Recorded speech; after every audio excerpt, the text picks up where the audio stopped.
Hi, my name is Natalia Saburova, and today we'll talk about language of cinema. Let's begin with considering language as a system of science. Leo Tolstoy, who was deeply interested in the first steps of then pre-sound cinema, referred to it as the Great Silent, the fact which reflects the rather prolonged period of pre-sound or silent films.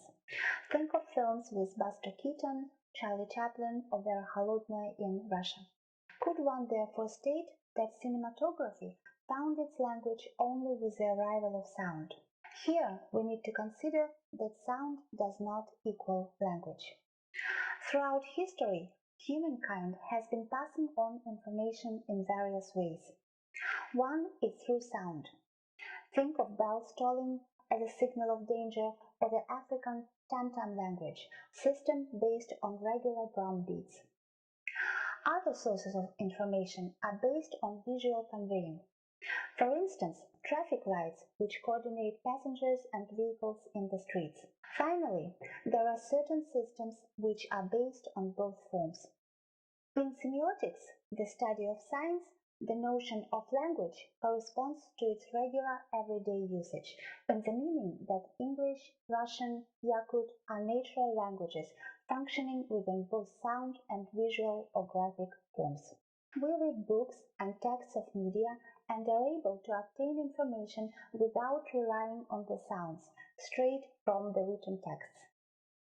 Also, think of people who live with hearing deficiencies and use sign language to pass and obtain information.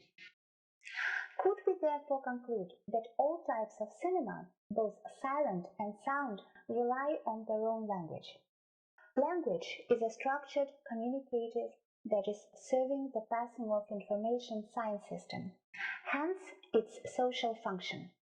Language provides the exchange, storage, and accumulation of information within the collective or community using it. In order to function in this manner, language relies on the system of signs. Therefore, it is a semiotic system.